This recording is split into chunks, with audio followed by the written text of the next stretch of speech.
On your Friday episode of Locked On Raptors, the Toronto Raptors put together an offensive masterclass and take down the Oklahoma City Thunder. Did they find the formula that will finally make this team not so frustrating and irritating to watch? We shall see if they can keep it up. The starters continue to rule as well. Is the other shoe going to drop for that lineup as tougher competition lies ahead? We'll get into all of that, plus the good, the bad, and the with our pal Vivek Jacob of Raptors.com on today's episode of Locked On Raptors. Thanks so much for hanging. You are Locked On Raptors, your daily Toronto Raptors podcast, part of the Locked On Podcast Network, your team every day. Hey, what's going on? Welcome to episode number 1362 of Locked On Raptors for Friday, March the 17th. Happy St. Patty's Day! I'm your host, Sean Woodley. Please don't get mad at me for my very bad Irish accent. I've been covering the Toronto Raptors now for 9 seasons. You can find all of my work over on Twitter at WoodleySean. You can follow, subscribe to, rate, and review the podcast for free on all your favorite podcast apps and on YouTube as well. Please join the more than 3,000 satisfied customers who have subscribed to the Locked On Raptors YouTube channel free of charge. This is not what we ask you to do to support the show. It's a free podcast. Supporting it in a little small way, like subscribing, following, telling a friend, is always much appreciated. This episode is brought to you by FanDuel Sportsbook, official sportsbook of Locked On. Make every moment more. Visit FanDuel.com/LockedOn today to get started. All right, on today's show, the Toronto Raptors pick up their second straight win at home on this homestand, sixth straight win at home overall with a 128-111, I would say pretty convincing win over a decent Oklahoma City Thunder team, which has, of course, Shai Gilgeous-Alexander, who is ridiculously good at basketball, and yet the Raptors were able to withstand and put together one of their better offensive nights of the season. Along today to break it all down is our pal Vivek Jacob, Big V. That was fun. That was fun. I mean, best of both worlds, right? Like, if you're a fan, you got to see Shai cook. I mean, the Raptors tried. They definitely tried. But Shai is just that good. And so you got to see him cook. You got a lot of fun back and forth. You got some super highlight reel plays. And then you got a Raptors W in very comfortable fashion. Yeah, they've had a couple of these lately where they've won without having to, the last 2 games, winning without it just being like a massive ball of stress eating up my innards. It's really nice. It's really relaxing. It reminds me, oh yeah, this is supposed to be fun, right? And it is. It's a good time when the Raptors play like they did last night. And I think for me, my big takeaway from this one, Big V, is that we really saw, like, if you're the kind of person, probably like me, who's going to argue all off season long that, hey, there's something worth salvaging here, there's something worth building upon here, this is the formula. This is the game you use as your, like, top line argument, because it all came together. And the Raptors starters continued to just be really, really excellent. They put this game away, it felt like, in the fourth quarter with just some really beautiful basketball. But, like, whenever they're on the floor, I just feel very, very good, Big V. And I think, the offense has obviously been the biggest problem for that group. The defense, I think, is going to hold up pretty darn well. All told on the season, in their time together, 8 games, 163 minutes. They have 106.4 defensive rating. That's really freaking good. That would be the best in the league by quite a mile if that were to be protracted over a full season, which it's not, but still.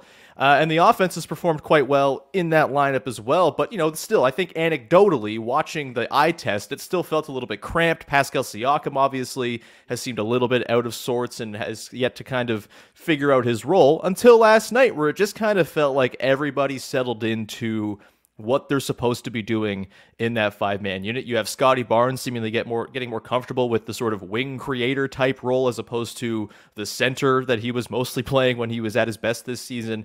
But let's begin with Pascal as far as guys to break down. 25 points, 14 boards, 8 assists, 9 of 19 from the field, 3 of 5 from deep. Great to see there as well. This was coming, right? Like, it always felt like the dam was going to burst at some point with Pascal. It's been a struggle, of course, but thoughts on his return to form? Was there anything in particular you saw from Pascal that sort of differentiated this game from the ones in which he struggled over the last couple weeks? Yeah, I think the aggressive intent to, like, really be proactive in the paint, right? And I think right from the beginning, it was like, okay, I'm going to get involved inside, rebound the basketball, and get myself a bunch of easy ones to start, right? And obviously he didn't make some of the free throws to start, and he joked about how he just wasn't used to being in the at the line in so long, and that took some getting used to.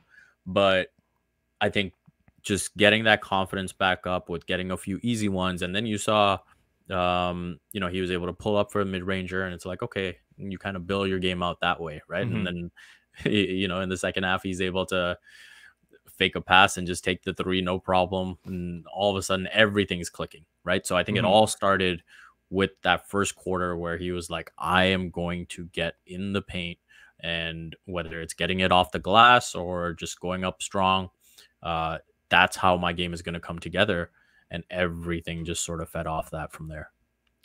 100%. And the other thing too, I think, is we saw in this game, I think we've seen it now a couple games in a row, where that sort of second unit has featured Pascal as the primary guy over Scottie Barnes. And I really like that, V. I think that is a good way to kind of get Pascal a little bit more space. He's got some shooting around him with Gary Trent Jr., Will Barton out there, even Boucher, will space and stand in the corners. The effectiveness of those threes, waxes and wanes. But I think just having Pascal kind of with that room to operate gives him, a lot of just extra driving lanes, extra space to pull off that footwork that he's so good with. I'm going to be thinking about that spin move into the Euro step for quite some time. That was a gorgeous bit of footwork, and just like all in one motion speaks to, I think, the craft Pascal Siakam brings to the table.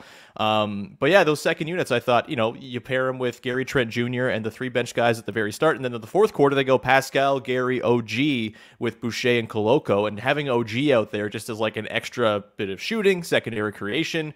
I really like that look. I'd like to see more of that. And this is the thing with this team, right? They have a lot of guys who can kind of have their own little pockets of the game. You have Fred VanVleet going off to start the game. You have Scottie Barnes picking his spots here and there.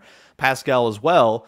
I think there can be a lot of interconnectivity with it, but the other thing too is over 48 minutes, you can have each of these guys kind of get their little segments of the game where they can go get their numbers. Maybe that addresses the sort of the ball sharing concerns that have kind of been a thing over the course of this season.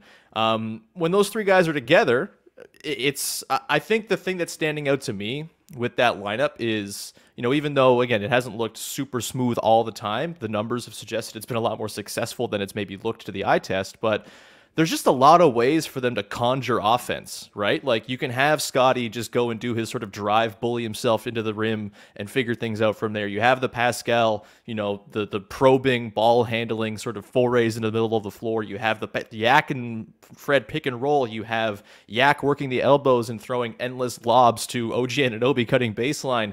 Are you starting to feel like, let's just, look, it's been 8 games. They've played a grand total of 163 minutes together. The competition has been okay, but not like amazing. They play the Wizards twice. They're fine. They played the Bulls. The Bulls are actually playing pretty well right now. They've been a little frisky, but they're the Bulls. They've played a struggling Nuggets team, a Thunder team that, while they're not amazing, are a top 10 defense. So that got to count for something, I would say. They got the Clippers, Lakers in there. Are you worried that there's like another shoe to drop with this lineup, or do you think that they kind of have the juice here to kind of build a positive progression of what they're doing and just kind of refine what they've been doing as opposed to seeing some sort of drop back in their effectiveness? Yeah, not so much worried, but as opposed to just curious. And, what does a team like Boston or Milwaukee kind of expose, right? And Sure. so I think, obviously we know Milwaukee will happily go into their drop coverage, and you've got Brook Lopez protecting the rim. So what challenges does that present? If Robert Williams is healthy for the Celtics, what does that present, right? And then obviously you got Philly with the whole Joel Embiid guy. And Never heard of him. So I think that's where my curiosity comes in. Like right from the beginning, the thing I've been most curious about is what the ceiling of that 5 is when you've got such limited shooting from Pascal, Scottie, and Yak, right? And so right now they've made up for it with a lot of good movement, ball movement and player movement. And I think just a lot of synchronization in terms of people understanding where they need to be, when to move. You mentioned the Fred Yak pick and roll that has just been absolutely magnificent to watch. So I think those are the tests that I'm waiting to see to like have a real gauge of what the ceiling is. Because do I think, after playing that level of team, will they still have a net rating of plus 17? Probably not. Sure. So I think that's sort of just what I'm curious to see. Not so much worried. Quick little thing, you had mentioned how Will Barton's shooting kind of waxes and wanes. But what I will say is encouraging to me is when you compare to what the options were before, as good as Jeff Doughton was defensively, people weren't racing out to contest his three. Similar with Malachi Flynn, right? And now when I look at Will Barton catch, they are rushing out to him. And so I think that's a level of spacing and respect that he's brought to whatever 5-man unit he's with that's mattered. For sure. I actually have a note on Will Barton a little later on that's less positive than yours, but that's your point's well taken, even if maybe I don't like watching Will Barton all that much in the grand scheme. We'll get into that. We'll also get on the other side. I'm glad you brought up the idea of like, how does the offense cope against teams that are going to be a little bit more equipped to stop their bread and butter sets, the stuff that they're getting good looks out of right now? We'll get to that question as well momentarily. Before we do that, however, I've got to tell you about our good friends over at Nissan, who are bringing you, once again, the Nissan Ariya Most Electric Player of the Week. And it's brought to you again by the all-electric 2023 Nissan Ariya. And this week, your electric player of the week is none other than OG Anunoby, who in the last 3 games is averaging 24 a game, 3 boards, 1.7 assists, 2.7 steals. He's shooting 61% from 3, and he's thrown down 2 of the loudest, nastiest dunks the Toronto Raptors thrown down all season long. He climbed Josh Giddey last night in the way he climbed over Aaron Gordon, Nikola Jokic for that fiercely elegant putback a couple nights ago. Elegantly powerful in the way he dunked over Josh Giddey. The way he's getting around, he's moving very gracefully, and he's very much been an electric player for the Toronto Raptors over this last week, delivering on everything that the Nissan Ariya 2023 brings as well. The 2023 Nissan Ariya packs pin-you-to-your-seat power and premium intelligence all in one EV, the all-new, all-electric 2023 Nissan Ariya, the EV for people who love to drive. Shop now at nissanusa.com. All right, we continue on here with your first listen of the day. Big V along as we break down the Toronto Raptors' comfortable 128-111 win over the Thunder. Continuing and picking up on the offense side of things for the starting lineup.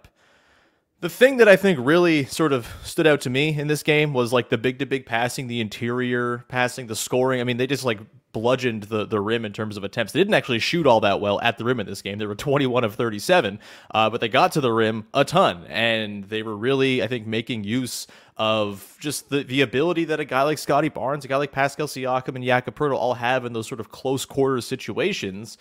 To me, like, that's going to have to be their counter to the lack of three-point shooting. They have to just own the two-point battle. They have to make good on all of those guys' touch in close, and you can't be missing bunnies. You can't be having off-night shooting from there, because otherwise you're going to get out-mathed most nights, even when the defense is pretty stout, which it is. It's really good. Scottie Barnes in particular, you know, we talked about this, I think, last week, about his sort of really rough season shooting from two-point range. Encouraging stuff, at least in recent times. The last 7 games, Big V. Scottie Barnes, do you want to guess what he's shooting at the rim in the last 7 games? I will say 72%. Oh, way low. He is shooting 90% at the rim since March the 1st. A big, significant change considering where Scottie Barnes likes to get to, where his shots come from, where he's able to kind of find himself pretty regularly on the floor just because he's able to get to his spots. That's his spot. He's also shooting quite well from the long mid-range as well, which has been a nice little change. We've seen him use that a little bit more often, and I think he's just kind of getting more comfortable in that sort of wing creator role where that's going to be a shot that is offered to him quite a bit. Nice to see that falling a little bit here as well. I think a really encouraging stretch here from Scottie, just kind of it almost seems like he's just got like more composure when he's in or around the close areas. He's throwing down dunks, all this stuff.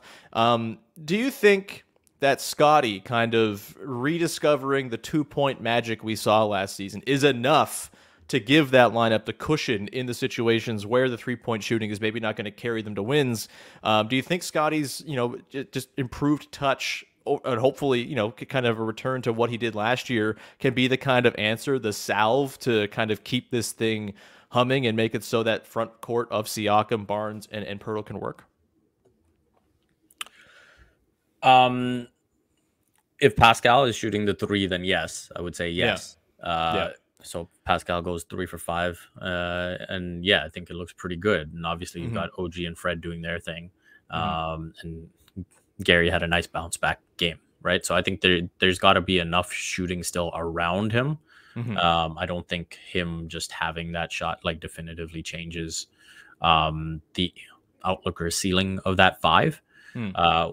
What I will say is, he is maximizing his ceiling this season, right? And so I think if you compare his process from the first, say, 30 games of the season, I think he's essentially just cut out all the fat, right? Yeah. All the bad fat, like those long 2s, the, 5 dribbles and then a 3. Like, yeah, that stuff is gone, right? Yeah. And so I think that has simplified things. Jakob Poeltl has simplified things. And so I think the approach now is something that maximizes his ceiling within that 5. I will say that. Yeah, I think, and ultimately, I think that is the sort of pathway to this team. If you're going to keep it together, if you're going to keep, this group, which again, last night, pretty good argument in favor of doing that and seeing it over a longer haul. I think Scottie is obviously like the vehicle for improving the overall ceiling of the team. And if he's expanding upon his own ceiling within the context of this starting 5, that's going to mean good things for everybody, I think. Just another note here. He's up to 55.2% on 2s in March, which is way better than the even 50% he's been at all season. Again, it's just 7 games. It's very early days here, but we got to look at progress where we can find it. And it's such a big difference if he's able to connect on those looks, which are his looks. It's the ones he's going to get in abundance all the time. And for him to be able to knock him down is like a total game changer, I think. Any other? I want to ask you one more thing about another starter who has been awesome of late and maybe has kind of gone under the radar. Fred VanVleet last night, I thought, first quarter, he just kind of a bit of a rocky start for the Raptors offense. He kind of salvages it, gets them back on track. He goes 19 points, 5 boards, 6 assists, 4 steals, 3 of 8 from deep. To me, he looks like a lot more spry. He looks like he's kind of got like a little bit more pop to his game. What are your reads on Fred right now? I know the sort of long-standing concern about him has been the wear and tear, the degradation of his bones, and whether or not that's going to be worth investing in the next contract. I'm starting to feel pretty good about Fred VanVleet just like not necessarily being on the precipice of complete decay as a player that maybe a lot of folks thought he might be earlier on this season. He's looking really good. What are your thoughts on Fred's recent play and just like in general the way he looks? Yeah, I think he looks really, really good. I think the biggest thing for me is like all of his 3-point attempts now look very, very familiar and recognizable. And I think that's something that you look back earlier on the season and some of the shot attempts, some of the way he was missing was just so uncharacteristic. And it was like, who is this player? And now everything, like the way he's rising up, the willingness to rise up on contested threes. And a lot of times the net is not moving. So that's a pretty good sign. And so I think, the shots come along and he talked at the beginning of the season that he wanted to finish a lot stronger, that it wasn't so much about how he started this season because of the way things went last season. And so if this is the Fred that we're going to see the rest of the way, then, the plan is a success. Sure thing. And yeah, I mean, you love to see like the super duper high arcing stuff. He had that one over Jokic on Tuesday where it like touched the ceiling and went in. Just beautiful vintage Fred stuff. And I will say, that's I know the key it's there. been That's the key. The arc, right? Yeah, like it's like when you see the arc like that, that's Fred's shot. Yeah, it's like Vladimir Guerrero Jr.'s launch angle for the baseball heads out there. When the launch angle's up, buddy, you're in for an MVP level season. I also think Fred's looked better defensively the last little while as well. Like, he was looking like Swiss cheese early on this season with the blow-bys he was giving up, just looking a step slow going laterally. I think he looks a lot better. You know, he guarded Shai last night as his main defender. I'm surprised, actually, that we didn't see more OG on Shai. You know, they had moments. Everyone switched on him at some point or another at some point. But for the most part, Fred, 7 minutes and 35 seconds per the NBA.com matchup data, guarding Shai, by far the most on the team. The Thunder score 44 points on 41 partial possessions, which is not like they, you know, it held them in check. You know, if Shai goes 4 of 7, he has 3 assists, 3 turnovers. You'll take that, certainly, from his primary defender. Are you noticing that as well with Fred's defense, that it's just looking a little bit more just like he doesn't look like he's a step slow right now? And it's also probably partly to do with the fact that they have just arms and length everywhere behind him now, with Yak in that starting 5 and the OG Siakam Barnes trio across 2 through 4, with Barnes, I think, playing a lot better defense as well himself. But what are your impressions of Fred's D right now? Because I think that's as big of the story as like the 3-point shot coming back. I think the defense for him coming back alive is really significant too. Yeah, 100%. I think that the matchups to start the night were really interesting, to put OG on Giddey and to put Fred on Shai. And, you know, Nick talked about, you know, Shai's first step just being so lethal. And it was like, okay, can we get Fred to like face guard him a little? Can we get him to really get into his airspace and just dig at the ball constantly and take away some of that? And he did do some of that. And then to your point about having Yak in the picture, it's like, hey, when you do get blown by, it's like, you've got this elite 7-foot rim protector that you got to think twice about. And obviously he's not dropping as deep as he did in San Antonio, and he's showing up to a solid level where Shai is like, okay, I got to kick it out here, or, you know, make a decision accordingly. Obviously, Shai is so good, he ends up with 19 points in the first half on 9 of 10 shooting. Ridiculous, man. God, he's so good. But I think, again, process-wise is all you can really focus on with a guy like that, with guys like that. And I think process-wise, they did do quite a few things right.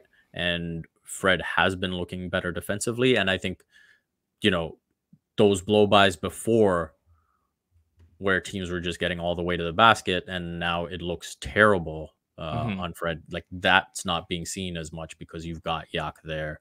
Just, you know, buying him time to recover, buying him time with just players having to, you know, think twice. And so those two have combined well. And, you know, as much as we talk about the pick and roll on the offensive end, when you have pick and roll defense like that, it changes the dynamic of the team.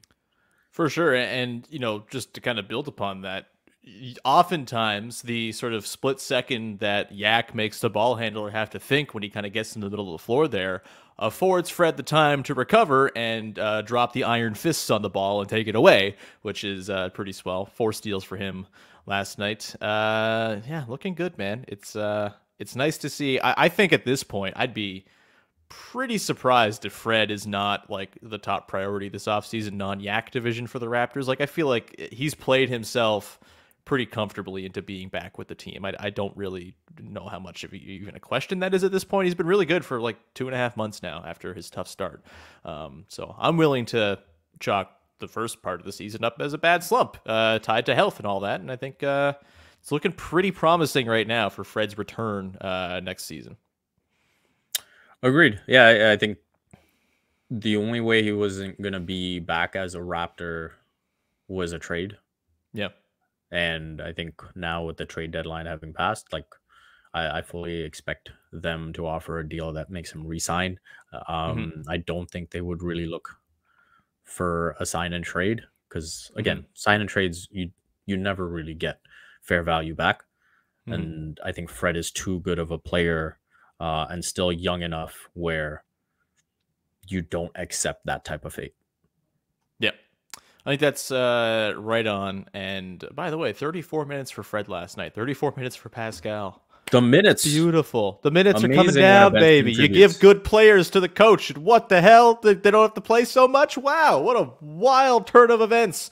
We're going to come back on the other side, Big V, get into the good, the bad, and the way we round out every single Raptors recap episode. We will get to that in just 1 second. Before we do that, however, today's show is brought to you by BetterHelp. And look, therapy can be a daunting thing to try to dive into, right? It's something that it makes you vulnerable. You're talking about yourself. You're getting deep into your feelings, your emotions, but BetterHelp can be there and they can help you get to know yourself. It can be a lifelong process to do it, especially because we're always growing and changing, but therapy is the way to help deepen your self-awareness and understanding, because sometimes we don't even know what we want. We don't know what the best reaction to a certain situation might be. We don't know all of the answers, and therapy can help you get there and give you a little bit more self-awareness. BetterHelp connects you with a licensed therapist who can take you on that journey of self-discovery from wherever you are to wherever it is you want to go. If you're thinking of starting therapy, give BetterHelp a try. It's entirely online, designed to be super convenient, flexible, and suited to your schedule. Just fill out a brief questionnaire and get matched with a licensed therapist, and you can switch therapists anytime for no additional charge. That's huge because not everybody has the tools to handle every type of emotion or problem, and some therapists have certain specialties, and you might get along with one person better than you do another. You might feel more comfortable with another person.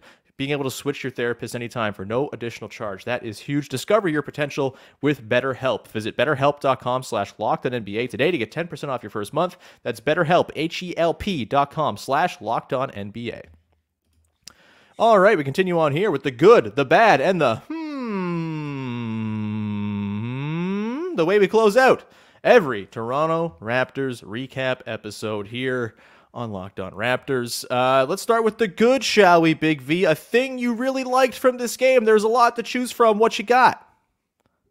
Yeah, OG Anunoby is the good for me. I think he's looking good. He's been incredible over this stretch. And I thought if you go back to the end of the second quarter, the end of the first half, like he was all over that run where they built a little bit of separation. It was a close game. And then he's just everywhere defensively, getting on the end of things offensively and throwing down dunks, getting Yak that dunk. And I think he's just having a really, really special run, and hopefully it stays like this to close the season. And, you know, people remember that, oh, this is a guy who should absolutely be on the all defensive team this season. And, you know, quickly, when I know you mentioned the starting lineup, when OG and Yak have shared the floor, they have a 105.9 defensive rating. And yeah, it's it's scary hours when those two are on the court. There's another stat I have for you, but I know we're going to get into a bit of you know, the center discussion, so I'll save that for a bit later. But yeah, everything OG has done over the last while, this season as a whole, it's amazing to see the consistency with the 3-point shot. And yeah, if he plays like this and continues to get the threes up, that's, I think, one thing we've talked about with this starting five, especially, right? Like Fred and OG are just going to have to take every three that comes their way. And they're doing that. It seems like his shot readiness has been like 100%. really kind of standing out, right? Like he knows that with the guys they have, there are going to be wide open threes coming his way, and he seems to know exactly that. Like there was that situation in the second half last night where there was like a scramble, couple of offensive rebounds, it taps out to him, and he's just like, "Yep, this is my shot. Here we go. Step into it, cash." By the way, I'm just pulling up my unnamed food delivery app here. I'm gonna order some crow. I'm going to eat some crow. Forever suggesting OG getting traded at the deadline was like a good idea. There were certain arguments for it. There still might be arguments for it. I don't want to see it happen because he rules, and watching him just like eat opposing offensive players while also throwing down yams and just being a just a perfect complementary offensive player to this group right now. It's a delight, and I don't want to see OG Anunoby go anywhere. By the way, go read Blake's great piece over at Sportsnet yesterday, breaking down the OG contract extension situation, which could change a little if the CBA changes for the new league year. We'll keep you posted on that as it progresses. But if there's an opportunity to extend OG Anunoby this summer, yeah, let's look into that, shall we? Because he rocks. And truthfully, little disappointed he didn't guard Shai last night just to give some Defensive Player of the Year clout. Just like to pile on that case, maybe Shai goes off and ruins the case entirely. Maybe they were preserving his defensive, all defense case, but either way, my good, we talked about it at the top, but Pascal kind of returning to form was my good, pretty obvious, really nice to see. We talked about all the reasons why it was great. The playmaking being on display, the 8 assists. We haven't really seen, I think, a big playmaking game from him like that in a while. Nice and lovely to see that. In addition to the touch, the 3-pointers falling, he was going into last night's game, he was at 42% in catch and shoots from 3 since the Act trade. Hit a couple more last night. Keep an eye on that number. That's an important number to watch here. My honorary mention is Ron Harper's head top celebration every time a Raptor throws down a dunk. It's like the stank face plus the head top. It's great. Shout out Ron Harper, very good bench celebrator. Ron Harper, Christian Koloko, I think, both have been excellent bench celebrators all season long. Well done to them. Yes. And I'll also throw in, I believe, post-game, he spent some time with fans. I think there was a bit of a Q&A thing going on, and so shout out to Ron. Shout out to Ron. Let's go to the bad, shall we? Not a ton of bad in this game. I alluded to it earlier. Will Barton, as much as the shooting is nice, he's not really doing it for me, man. He was 1 of 6 in this game. It's nice to have him out there for space. Does he often capitalize on that space? No. Kind of feels like he has his customary 1 bucket per game that he gets, and that's fine. The reason I bring this up is because I'm just imagining those in-between lineups with the spacer next season being a fresh and rested Otto Porter Jr., and it makes me very excited. Otto will be healthy next year, right? It'll be fine. He's going to be totally great. He's going to play 70 games. Can't wait. But that's my bad. It's just Will Barton, for the situation, it's fine, but also... So what you get with a bio guy? It is what you get with a bio guy. It's, I guess, better than Jason Thompson ever provided. So, take what you can get. Did you have a bad from this game? A bad from this game? I mean, not really. When you look at the end of the game, I was kind of like, oh, okay, will Malachi Flynn kind of have a good moment here?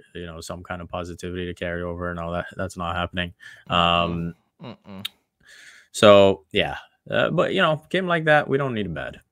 No, that's I'm sorry for being a hater with Will Barton. I just keep on thinking about Otto Porter Jr. and I needed to shoehorn him in somehow. Let's go to the shall we? Maybe the juiciest thing in this final segment. Precious Achiuwa gets a DNP CD. Christian Koloko, the backup 5 in some, I think, pretty good minutes as well. Didn't score, but put together, I thought, some nice sequences of rim protection. Opponents shot 3 of 9 against him when he was the closest defender in the game. It checks out with the eye test and all of that. Where do you come down on the Precious thing? Because I think there are 2 schools of thought. I know how Oren Weisfeld was tweeting about this and how he wishes they just ride with Precious even though he's struggling.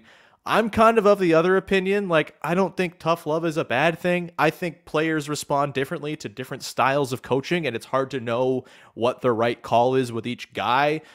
Everybody responds differently to every kind of, even at your own job, you respond different to different management styles and all of that. I don't see a huge problem with Precious not playing, and if he gets a little timeout from the rotation here, I actually was calling for that this week because he's just not played well. And when you have sequences of rim protection where you refuse to lift your arms above your head, maybe that should warrant a benching. I don't know. What's your thought? Were you all right with the Precious DNP CD? And on the development thing, too, like, you're also developing Koloko. That's valuable as well. Like, you can develop 2 guys or 1 guy, and it doesn't have to be an either-or thing. It's just Precious not playing really well right now. What were your thoughts on that? Do you have a problem with Precious sitting on the pine all day? No, I don't have a problem with it. I don't think his play has warranted playing time currently, and so I like the way Nick Nurse spoke about the situation as well, and he said that he doesn't think that defending fives is really best for Precious right now, and so he's going to have to basically crack the wing rotation, which is going to be a very difficult thing to do, but that's the reality of it. And so Precious is just going to have to come through and show things in practice that weren't getting back in the rotation. And Nick Nurse was also supportive of him and saying, hey, it's been a tough season. He obviously had that big ankle injury, and he's had his ups and downs. And he said that they're going to figure it out together. And so you mix the tough love of, getting the DMPCD with saying that, hey, we're going to work together and figure this thing out. I think that's a healthy way to do it. And I think the other thing is winning time. Yeah. The Raptors have said basically with the transactions they've made, with the way they've operated, that they are trying to just focus on winning right now. And when you look at what they have been able to pull off with centers on the court, here comes the other stat that I was going to bring up. The Raptors, they have 6 lineups that have played at least an hour's worth of basketball. 4 of which include a true center. Yeah, either Jacob or Koloko, and Anunoby, right? For those 4 units, each of those defensive ratings were ranked in the top 5. Of the league. So you put OG and a center out there, a real one, good things are going to happen. And I think that's the reality of it. Nick Nurse sees it. When you have that type of rim protection with obviously the size and the length that this team has, good things will happen. And so Precious has to find a way to crack that wing rotation now. I think Koloko's minutes against OKC were good. I don't expect him to be consistent. No. There will be a night where he looks very much like a rookie, and that might be an opportunity for Precious.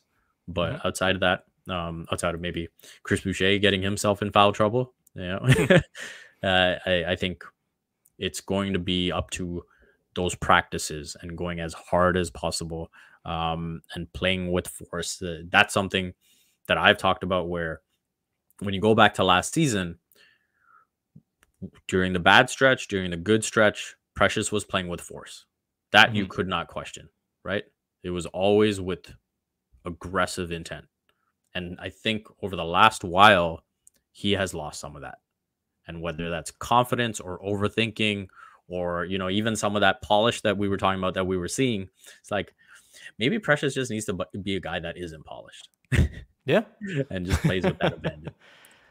Yeah, I mean, there's an archetype for him to assume here that's like, downhill wing slasher type. And, obviously the 3-point shooting's got to be there for that to have any, juice to it. But, I just talked about Will Barton. I'd love nothing more if Precious Achiuwa can nudge Will Barton out of that wing spot, and you can roll with lineups with Precious, Boucher, and Koloko, along with Trent and Pascal, or Trent and Fred, or Trent and whomever, and make them work. I would love that. It's going to require Precious to be a lot better and a lot more refined than he's been. And hey, maybe it's something that comes next season and you're not going to figure it out this year. That's also fine.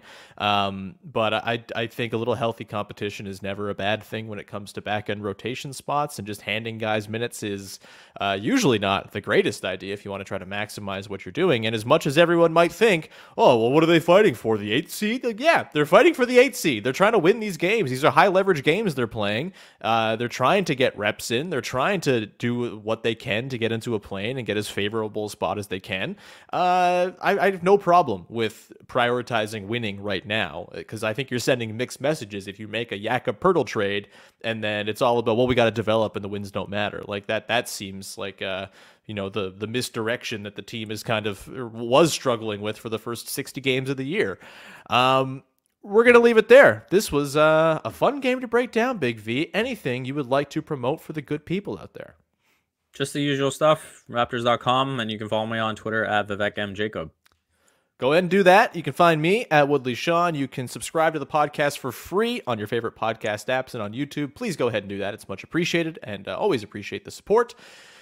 Go make your second listen of the day. Locked On Leafs as the Buds head into the weekend with, not a lot of time left in the NHL season, but they're looking pretty good to host that first round series against Tampa, which already has me feeling very stressed out. So go check them out. Also, Locked On Blue Jays is back very soon. Craig Ballard is going to be your new host of Locked On Blue Jays. Go subscribe. It's going to be starting up in the next couple weeks here with the season drawing close. Lots of great stuff on the Locked On Network for all of your Toronto sports needs. We'll leave you there. Have a wonderful weekend. We'll be back again Monday to break down a pair of games for the Raptors against the Wolves and Bucks.